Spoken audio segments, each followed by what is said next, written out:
बच्चे, पाठक chemistry college में तुम्हारा स्वागत है। हम लोग आजकल डिस्कस कर रहे हैं प्रॉपर्टीज ऑफ अल्केन्स। पीछे हमने तुम्हें फिजिकल प्रॉपर्टीज ऑफ अल्केन्स बताया था। आज हम chemical properties of alkanes start कर रहे हैं और इसको बारी बारी से समझने की कोशिश करेंगे कि यह कैसे होता है, क्यों होता है और किस कंडीशंस में होता है। तो ये हम आज डिस्कस करेंगे। तो जनरली तुमने देखा होगा कि जैसे फिजिकल प्रॉपर्टीज में हमने तुम्हें बताया कि उसका स्टेट्स देखा जाता है कि वो सॉलिड है, लिक्विड है, गैस है। उसका ओडर और कलर देखा जाता है, मेल्टिंग पॉइंट, बॉइलिंग पॉइंट देखा जाता है। बहुत बार हीट कंडक्टिविटी और इलेक्ट्रिकल कंडक्टिविटी देखी जाती है। तो ये सब चीज़ें फिजिकल प्रॉपर्टीज़ में आती हैं। और केमिकल प्रॉपर्टीज़ में हम उसका देखते हैं कि ऑक्सीजन के प्रति क्या बिहेवियर है, एटमॉस्फेरिक बिहेवियर क्या है, उसका एसिड के साथ क्या बिहेवियर है, बेस के साथ क्या बिहेवियर है, ऑक्सीडाइजिंग एजेंट के साथ क्या रिएक्शन होगा, रिड्यूसिंग एजेंट के साथ क्या रिएक्शन होगा। तो ये एक केमिकल प्रॉपर्टीज़ का जनरल हिस्सा होता है कि ये चीज़ें हम जनरली जानने की कोशिश करते हैं कि क्योंकि कोई भी चीज़ एटमॉस्फेयर के कांटेक्ट में सबसे पहले आता है, फिर वो वाटर के कांटेक्ट में जाता है और इस तरह कभी वो एसिड के कांटेक्ट में जाता है, कभी बेस के कांटेक्ट में जाता है। इसीलिए हम जानने की कोशिश करते हैं कि इन रिएक्टेंट्स के साथ किसी भी सब्स्टिट्यूएंट का क्या रिएक्शन होगा, क्योंकि हमें उसके अकॉर्डिंग ही उसको संभाल के रखना होता है कि कोई रिएक्शन ना हो जाए, कोई बम विस्फोट ना हो जाए, कोई दिक्कत ना आ जाए, कोई ऐसा गैस ना बन जाए कि वो जानलेवा साबित हो। तो इसीलिए ये जो जनरल चीज़ें होती हैं वो जानने की कोशिश की जाती है और ये एक जनरल फेनोमेनन में आ जाता है केमिकल प्रॉपर्टीज़ के लिए, केमिकल बिहेवियर के लिए, किसी भी सब्सटेंस के लिए। तो अभी हम लोग अल्केन्स के बारे में डिस्कस कर रहे हैं। तो ये प्रॉपर्टीज़ अल्केन्स के साथ भी हम लोग देखेंगे कि अल्केन्स का जो बिहेवियर होगा वो क्या होगा, कैसा होगा। तो अब इसमें सबसे पहले देखो, alkanes are generally inert towards acids, bases, oxidizing and reducing agents. However, they undergo the following reactions under certain conditions. अब इसमें एक चीज देखो कि इसने कह दिया कि इनर्ट है। क्यों इनर्ट है, ये बात हम पीछे डिस्कस कर चुके हैं। इसलिए डिस्कस कर चुके हैं कि ये जो कंपाउंड्स होते हैं बड़े ही स्टेबल होते हैं, क्योंकि इनमें carbon carbon bond, similar electronegativity वाले एलिमेंट्स हो गए कार्बन कार्बन, इसीलिए वो 100% कोवैलेंट होता है। कार्बन और हाइड्रोजन के बीच जो बॉन्ड फॉर्मेशन होता है, तो कार्बन और हाइड्रोजन का जो इलेक्ट्रोनिगेटिविटी डिफरेंस है वो बहुत कम है, इसीलिए वो भी 90-95% कोवैलेंट नेचर का होता है। और चूंकि कोवैलेंट नेचर का होता है तो वो किसी भी रिएक्शन में झट से पार्ट प्ले नहीं करेगा, झट से रिएक्ट नहीं करेगा। इसीलिए अल्केन्स इनर्ट होते हैं, वो रिएक्शंस नहीं करते। और यही इसका एक, इसीलिए इसको पैराफिन भी कहते हैं कि ये ऐसे ही पड़ा रहेगा, निष्क्रिय, जिसका मतलब होता है निष्क्रिय, झट से क्रिया रिएक्शन नहीं करेगा। तो नहीं करेगा तो ठीक है। अब इसमें हमने तुम्हें बताया कि ये एसिड के साथ, बेस के साथ, ऑक्सीडाइजिंग और रिड्यूसिंग एजेंट के साथ जनरली ये रिएक्शन नहीं करेगा, लेकिन ये रिएक्शंस होंगे। सब्स्टिट्यूशन रिएक्शन होगा, कंबशन रिएक्शन होगा, कंट्रोल्ड ऑक्सीडेशन होगा, आइसोमेराइजेशन होगा, एरोमेटाइजेशन होगा, स्टीम के साथ रिएक्शन होगा, पायरोलिसिस होगा। तो ये रिएक्शंस अल्केन्स करेंगे। लेकिन अब इसमें अलग अलग रिएक्शंस की बात हम करेंगे, उसको डिटेल में जानेंगे कि कौन सा रिएक्शन क्यों होता है और कैसे होता है। तो सबसे पहला हमारा है सब्स्टिट्यूशन रिएक्शन। अब सब्स्टिट्यूशन रिएक्शन क्या होता है, अगर तुमने नहीं जाना होगा तो तुम जाके देखो, हमारा एक लेक्चर है ऑक्सीडाइजिंग एंड रिड्यूसिंग एजेंट, उसमें हमने बहुत सारे टाइप्स का रिएक्शंस बता रखा है। उस लेक्चर को जाके पढ़ो, सुनो, उस वीडियो को देखो, तुम्हें पता पड़ जाएगा। पर सब्स्टिट्यूशन मतलब होता है जैसे सपोज कर लो कि A B plus B C. अब ये रिएक्शन हुआ, रिएक्शन के बाद दोनों जगह बी है, लेकिन सी के साथ ए नहीं है, ए के साथ सी नहीं है। अब अगर सपोज कर लो कि ये रिएक्शन इस तरह से हो जाए, ए सी प्लस 2b, ए सी प्लस 2b, तो इसमें क्या हुआ, ये जो b था, ये वाला b c से रिप्लेस हो गया। क्या हुआ, c से रिप्लेस हो गया। अर्थात यहाँ पे b का सब्स्टिट्यूट कौन बना, c। अगर सपोज कर लो कि a प्लस बी सी है, ये रिएक्शन ए बी बन जाए और c इसमें से अलग हो जाए, तो क्या हुआ, यहाँ पे c को किसने रिप्लेस किया, a ने। c हट गया बीच से, a और b अब कंपाउंड बन गया, ए बी कंपाउंड बन गया। तो इसमें b का सब्स्टिट्यूशन, b यहाँ भी बॉन्डिंग फॉर्म में है, यहाँ भी बॉन्डिंग फॉर्म में है, लेकिन यहाँ पे c का सब्स्टिट्यूशन किससे हुआ, a से।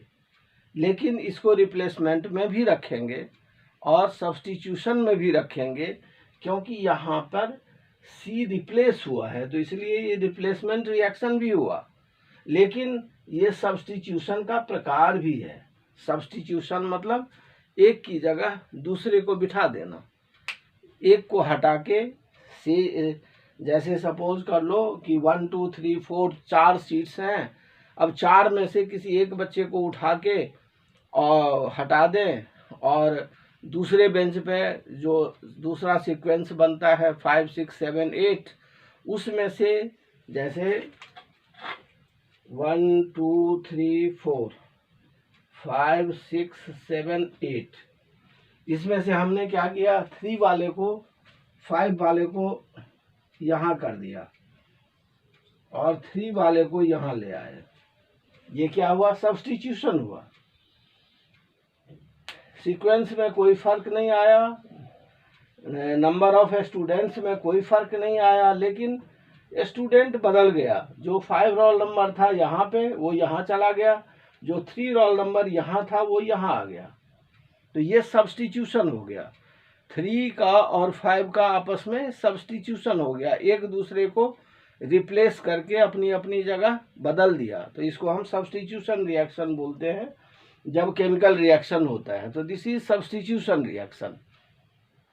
तो ये जो अल्केन्स हैं, ये सब्स्टिट्यूशन रिएक्शंस करते हैं, सब्स्टिट्यूशन रिएक्शन इनमें होता है।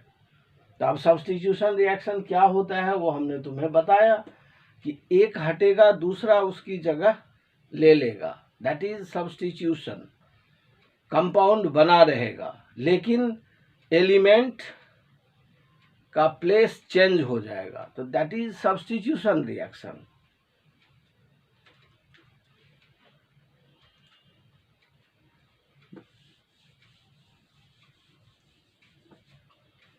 अब सब्स्टिट्यूशन रिएक्शन जब ये अल्केन्स करते हैं तो क्या होता है वो समझो। 1 or more hydrogen atoms of alkanes can be replaced by, replace होगा, किससे रिप्लेस होगा, तो हैलोजन से रिप्लेस होगा। नाइट्रो ग्रुप से रिप्लेस होगा और सल्फोनिक एसिड ग्रुप से रिप्लेस होगा। सब्स्टिट्यूशन रिएक्शन होगा, लेकिन हर ग्रुप के साथ सब्स्टिट्यूशन रिएक्शन होगा ऐसा नहीं होगा। ये 3 इंपॉर्टेंट ग्रुप हैं, halogens, nitro group and sulphonic group, जो सब्स्टिट्यूशन रिएक्शन को परफॉर्म करते हैं अल्केन्स के साथ। क्यों करते हैं? इसलिए करते हैं कि ये स्ट्रॉन्ग इलेक्ट्रॉन विथड्रॉइंग ग्रुप्स हैं। Nitro strong electronic withdrawing group है, halogens strong electron withdrawing group है, sulphonic acid strong electron withdrawing group है। इसीलिए ये वाले सब्स्टिट्यूशन होंगे। इनको अगर कहीं भी थोड़ी सी इलेक्ट्रॉन डेंसिटी ज़्यादा दिखेगी, वहाँ से ये इलेक्ट्रॉन को खींच निकालेंगे। इसीलिए वहाँ पे रिएक्शन होगा, क्योंकि अल्टीमेटली रिएक्शन किसके साथ होना है? इलेक्ट्रॉन के साथ होना है। अब इलेक्ट्रॉन जहाँ मिलेगा वहाँ पे हैलोजन जरूर चाहेगा कि वो इलेक्ट्रॉन को अपने पास ले ले, क्योंकि उसकी इलेक्ट्रोनिगेटिविटी काफ़ी होती है। नाइट्रो ग्रुप भी इसी काम को करता है, सल्फोनिक ग्रुप भी इसी काम को करता है। लेकिन जो लोअर हाइड्रोकार्बन्स हैं वो नाइट्रो और सल्फोनिक ग्रुप के साथ रिएक्शन नहीं करते। केवल हैलोजेंस का सब्स्टिट्यूशन रिएक्शन होता है, केवल हैलोजेंस का ये सब्स्टिट्यूशन रिएक्शन अल्केन्स में होता है। हायर जो अल्केन्स होंगे उनमें नाइट्रो और सल्फोनिक ग्रुप का भी रिएक्शन होगा, सब्स्टिट्यूशन रिएक्शन होगा। लेकिन हैलोजेंस जो प्राइमरी अल्केन्स हैं, मीन्स शुरू वाले अल्केन्स हैं जिनमें कम कार्बन है, उसके साथ भी होगा, और जो हायर कार्बन वाले हैं उसके साथ भी होगा। तो ये सब्स्टिट्यूशन रिएक्शन क्या हुआ, कैसे होता है, क्यों होता है, हमने इतनी बातें तुम्हें बताई। अब अगर हैलोजेंस इस रिएक्शन को करेगा तो किस कंडीशन में करेगा? ये सब्स्टिट्यूशन रिएक्शन किस कंडीशन में होगा? तो अब इसको देखो, halogenation takes place either at higher temperature 573 to 773 degree के बीच होता है, या और इन द डिफ्यूज्ड सनलाइट, या फिर डिफ्यूज्ड सनलाइट में होगा, अथवा अल्ट्रावायलेट लाइट में होगा। ये रिएक्शंस जो होंगे हैलोजन के वो इन कंडीशंस में होंगे। ऐसे नहीं कि बस मीथेन को रख दो और क्लोरीन को रख दो तो रिएक्शन हो जाएगा, ऐसा नहीं होगा। वहाँ पे एनर्जी चाहिए। कितनी एनर्जी चाहिए? तो ये वाला टेम्परेचर होना चाहिए 573 to 773 डिग्री के, नहीं तो डिफ्यूज्ड सनलाइट होना चाहिए, नहीं तो अल्ट्रावायलेट रेज होने चाहिए। केवल उसी कंडीशन में ये रिएक्शन हैलोजिनेशन जो लोअर अल्केन्स हैं उसके साथ होंगे, अदरवाइज नहीं होंगे। मीन्स अल्केन्स के साथ ये रिएक्शन तभी होंगे जब ये कंडीशंस तुम अप्लाई करोगे, अदरवाइज ये रिएक्शन नहीं होंगे।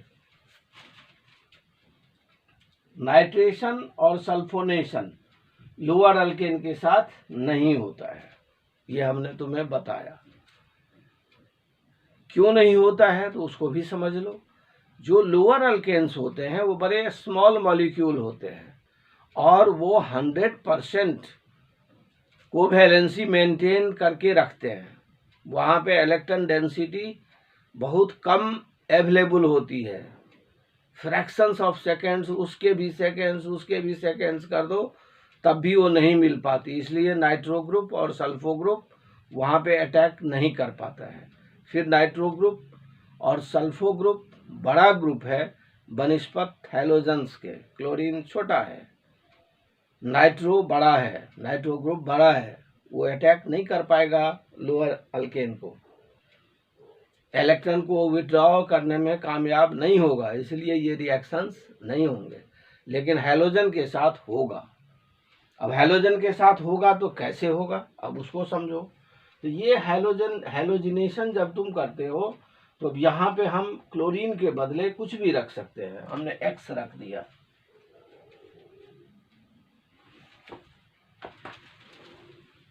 यहाँ पे हम, ये हमारा R होता है अल्केन, RH, ये अल्केन को हम रिप्रेजेंट करते हैं, और X से हम हैलोजन्स को रिप्रेजेंट करते हैं। अगर हम H न्यू रख दें तो ये क्या होगा, ये RX प्लस HX में तब्दील होगा। ये हमारा जनरल रिएक्शन होगा। अब अगर सपोज कर लो कि हम क्लोरीन को लेके बढ़ते हैं, लेकिन हम इन जनरल इसको ऐसे भी लिख सकते हैं। अब अगर इन जनरल इसको ऐसे लिखेंगे तो फिर रिएक्शन का रूप क्या होगा, मीन्स रिएक्शन कौन सा रिएक्शन पहले होगा कौन सा रिएक्शन बाद में होगा, ये हमें समझना पड़ेगा।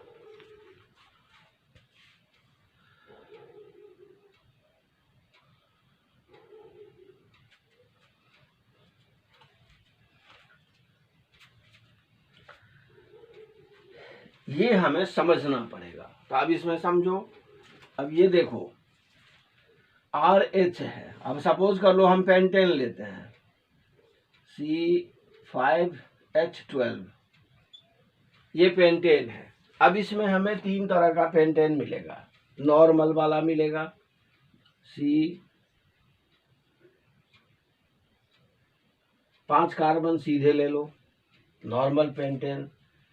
एक पेंटेन ऐसा होगा कि यहाँ पे मिथाइल ग्रुप आ गया, बाकी जगह हाइड्रोजन है, ये आइसोपेंटेन हो गया। एक पेंटेन ऐसा होगा कि चारों तरफ इसके मिथाइल ग्रुप लग गए,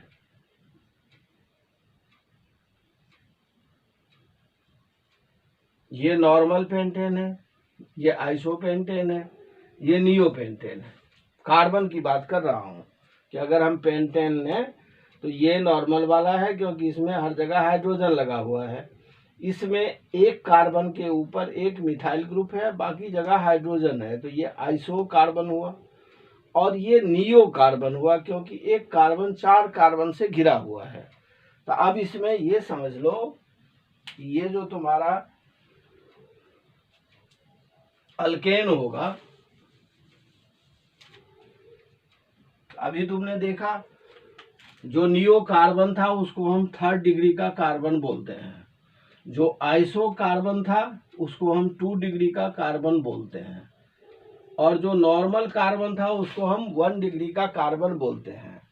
तो ये अल्केन का रिएक्शन ऐसे होगा कि पहला जो सब्स्टिट्यूशन होगा वो नियो वाले का होगा, जो नियो कार्बन होगा उसका पहला सब्स्टिट्यूशन होगा। मीन्स अगर 3 तरह के कंपाउंड्स हैं तुम्हारे पास, नियोपेंटेन, आइसोपेंटेन और नॉर्मल पेंटेन, और तुम हैलोजिनेशन करना चाहते हो तो नियोपेंटेन का हैलोजिनेशन पहले होगा, आइसोपेंटेन का हैलोजिनेशन 2nd नंबर पे होगा, और नॉर्मल पेंटेन का हैलोजिनेशन सबसे लास्ट में होगा। तो ये हुआ अल्केन्स का जो रिएक्शन ट्रेंड होगा कि कौन सा अल्केन पहले रिएक्शन करेगा, 3rd डिग्री वाला कार्बन या 2nd डिग्री वाला कार्बन या 1st डिग्री वाला कार्बन।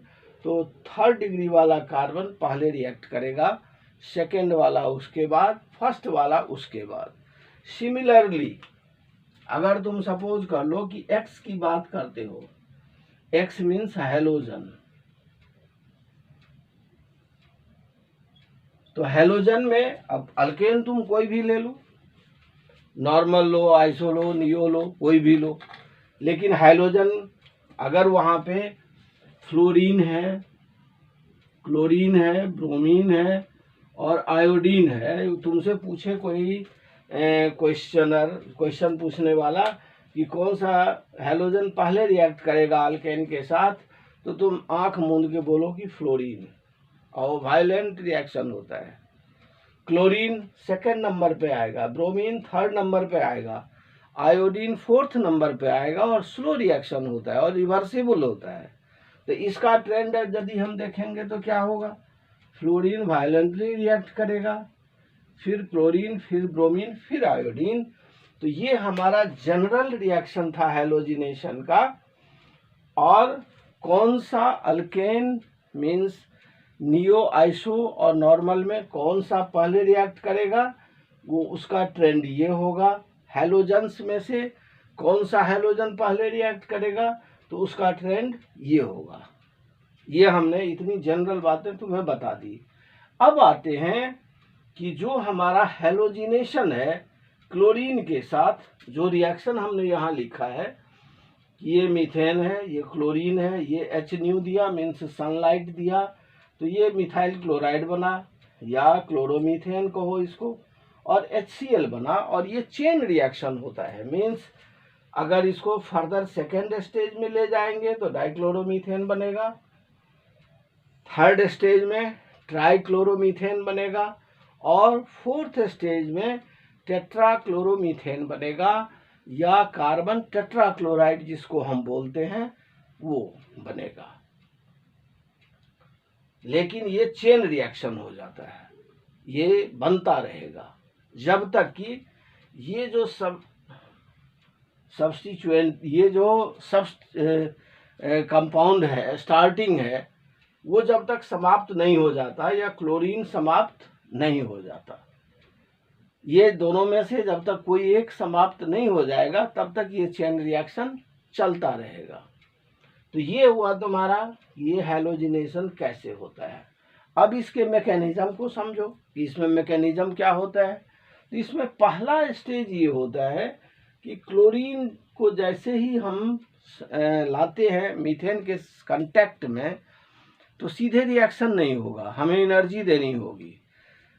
कौन सी एनर्जी देनी होगी, तो हाई टेम्परेचर, या नहीं तो डिफ्यूज्ड सनलाइट अथवा यूवी लाइट। जब हमने सनलाइट दी तो क्लोरीन का क्या हुआ, तो जो वो मॉलिक्यूलर स्टेज में था वो फ्री रेडिकल में चेंज हुआ। एटॉमिक स्टेट की बात मैं नहीं कर रहा, एटॉमिक स्टेट अलग है, उसमें क्लोरीन के जो इलेक्ट्रॉनिक कॉन्फ़िगरेशन है वो वाला है, और ये फ्री रेडिकल वाला क्लोरीन है। एटॉमिक स्टेट वाला क्लोरीन उतना रिएक्टिव नहीं होगा, ये फ्री रेडिकल वाला जो क्लोरीन होगा वो रिएक्टिव होगा। ये थोड़ी देर भी रुक नहीं सकता, ये फट से चाहेगा कि हम बॉन्ड बनावें, क्योंकि इसमें एनर्जी आ चुकी है, और इसीलिए हम इसको फ्री रेडिकल के फॉर्म में चेंज करते हैं।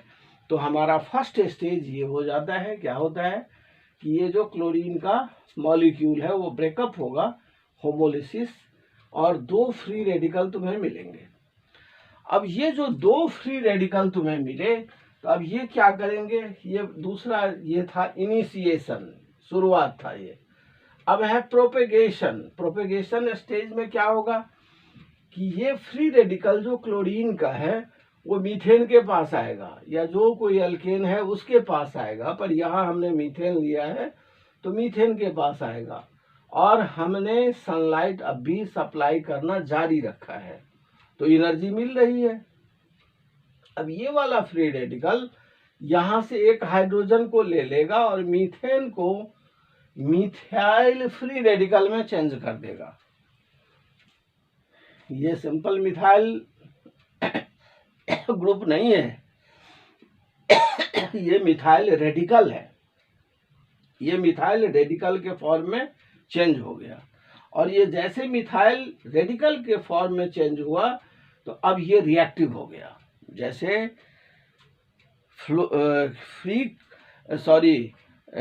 क्लोरीन फ्री रेडिकल जो था वो रिएक्टिव था, वैसे ही ये फ्री मिथाइल रेडिकल जो है ये रिएक्टिव होता है, काफ़ी रिएक्टिव होता है।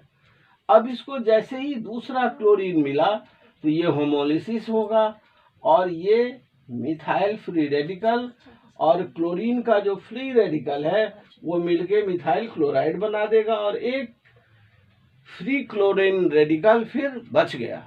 अब ये फर्दर अटैक करेगा किसके ऊपर? तो जो वहाँ पे सब्स्टिट्यूएंट है, जिस पे जो सबस्ट्रेट है उसके ऊपर अटैक करेगा। तो यहाँ पर सबस्ट्रेट कौन है? तो मीथेन है। तो ये दूसरे मीथेन मॉलिक्यूल पे अटैक करेगा और इस तरह ये चेन रिएक्शन चलता रहेगा। कब तक चलेगा? जब तक कि कोई एक फिनिश ना हो जाए। तो जब ये फिनिश होगा उससे पहले टर्मिनेशन की स्टेज आती है, मीन्स अब वो रिएक्शन समाप्त होने वाला है, बंद होने वाला है।